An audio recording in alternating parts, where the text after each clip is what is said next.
ہوا صرف یہ ہے کہ ہم بھٹک گئے، ہمیں اپنی منزل یاد نہ رہی۔ تہذیب ہے تو مغربی، تمدن ہے تو مغربی، وضع میں تم ہو نصارہ تو تمدن میں ہنود۔ یہ وہ مسلمان ہیں جنہیں دیکھ کر شرمائیں یہود۔ کوئی روس کا غلام رہا، کوئی امریکہ کا غلام رہا ہے، کسی نے اس کا ساتھ دیا، کسی نے اس کا ساتھ دیا ہے۔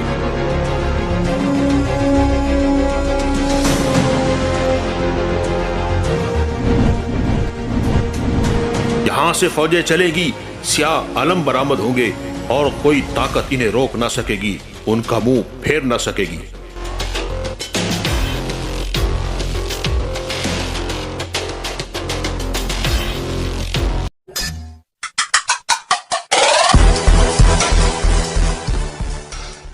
قیامت سے پہلے ایک زمانہ ایسا بھی آئے گا کہ دنیا میں کفر پھیل جائے گا، زمین ظلم اور سرکشی سے بھر جائے گی، اسلام حرمین شریفین کی طرف سمٹ جائے گا، اولیاء و ابدال وہاں ہجرت کر جائیں گے۔ پھر سیدتنا فاطمۃ الزہرا رضی اللہ عنہا کی اولاد سے ایک شخص پیدا ہوگا جو زمین کو عدل و انصاف سے بھر دے گا۔ یہی تمام روئے زمین پر حکومت کرنے والے 5ویں بادشاہ ہوں گے جنہیں حضرت امام مہدی کہا جاتا ہے۔ مسلمانوں کے نزدیک قیامت سے قبل امام مہدی کی آمد یقینی سمجھی جاتی ہے۔ حضرت مہدی امت میں ایک مجدد کامل اور ایک عادل کا درجہ رکھتے ہیں۔ اہل سنت کے ہاں معصوم ذات صرف انبیاء کرام کی ہے۔ یاد رہے کہ یہ انبیاء کرام علیہم السلام میں سے نہیں ہوں گے بلکہ اللہ تعالیٰ کے مقرب و برگزیدہ بندے ہوں گے۔ حضرت مہدی کا نام نامی محمد یا احمد ہے، جبکہ مہدی ان کا نام نہیں لقب ہے، بمعنی ہدایت یافتہ۔ مکمل باادب نام کے ساتھ لقب حضرت امام مہدی علیہ رضوان ہے۔ رسول اللہ صلی اللہ علیہ وآلہ وسلم نے فرمایا دنیا ختم نہ ہوگی حتیٰ کہ عرب کا بادشاہ ایک شخص بنے گا جو مجھ سے یا میرے گھر والوں سے ہے، اس کا نام میرے نام کے موافق اور اس کے باپ کا نام میرے والد کے نام کے موافق ہوگا۔ وہ زمین کو عدل و انصاف سے بھر دے گا جیسے وہ ظلم و زیادتیوں سے بری تھی۔ حضرت سیدنا امام مہدی رضی اللہ عنہ کا نام محمد اور آپ کے والد کا نام عبداللہ ہوگا، جیسا کہ حدیث پاک میں اشارہ ہے۔ اس حدیث پاک سے یہ بات بھی واضح طور پر معلوم ہوئی کہ حضرت امام مہدی ابھی پیدا نہیں ہوئے بلکہ پیدا ہوں گے اور آپ کے والد کا نام عبداللہ ہوگا، نہ کہ امام حسن عسکری۔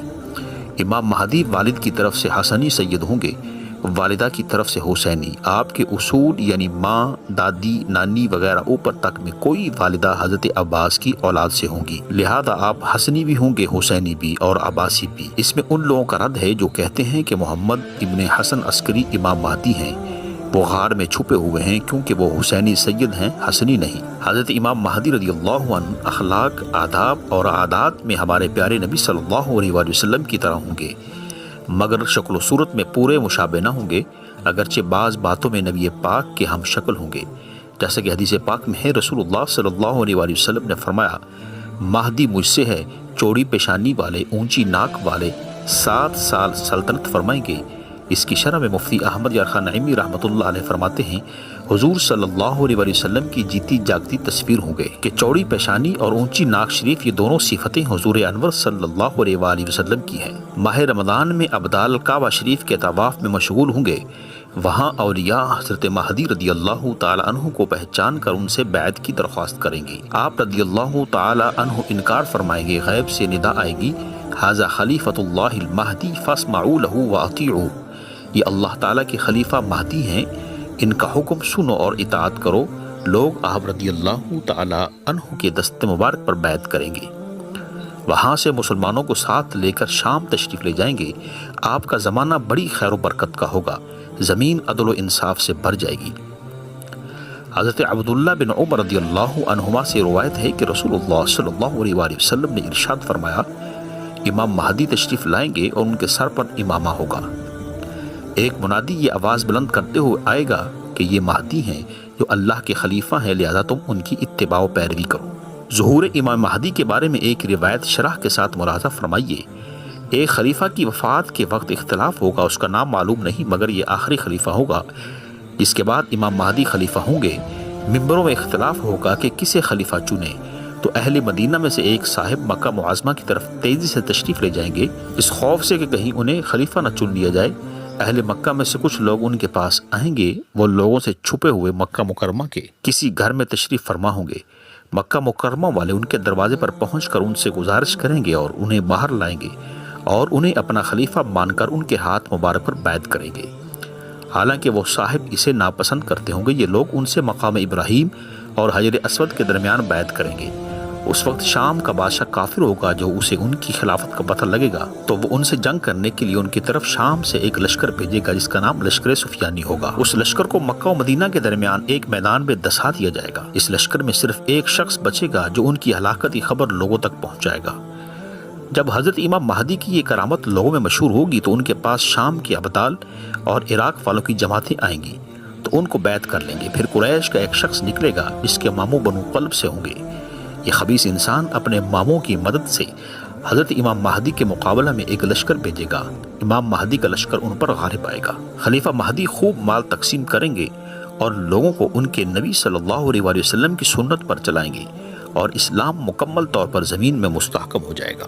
حضرت امام مہدی رضی اللہ عنہ 7 یا 9 سال تک حکومت فرمائیں گے، جیسا کہ حضرت سیدنا ابو سعید خدری رضی اللہ عنہ سے روایت کردہ حدیث میں ہے، یملک 7 او 9، یعنی وہ 7 یا 9 سال تک حکومت فرمائیں گے۔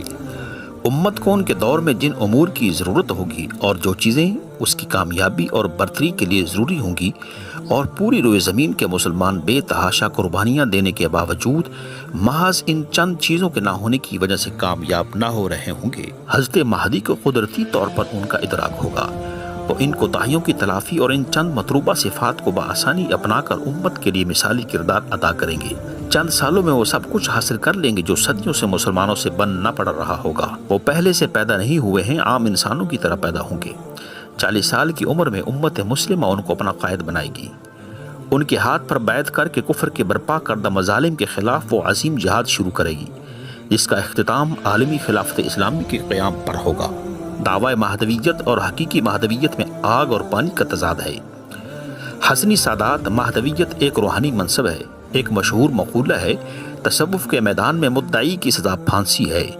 حسنی سادات کو ظہور مہدی کا انعام ملا ہی اس لیے ہے کہ وہ اپنے جائز دعوے اور حق سے دستبردار ہو گئے تھے۔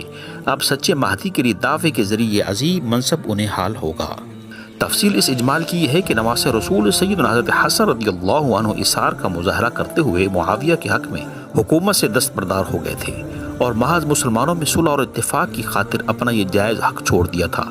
اس کے بدلے جب آخر زمانے میں امت کو اتفاق و اتحاد کی ضرورت ہوگی تو اللہ انہی کی اولاد میں سے ایک مجاہد لیڈر عالمی سطح پر خلافت کے قیام کے لیے منتخب فرمائیں گے، کیونکہ اللہ تعالیٰ کا قانون یہی ہے کہ جو شخص اللہ کی رضا کی خاطر کوئی چیز چھوڑ دیتا ہے تو اللہ تعالیٰ اس کو یا اس کی اولاد کو اس سے بہتر چیز عنایت فرما دیتے ہیں۔ چنانچہ محدود علاقے میں خلافت چھوڑنے کے بدلے حضرت حسن رضی اللہ عنہ کو عالمی خلافت کا انعام ملے گا۔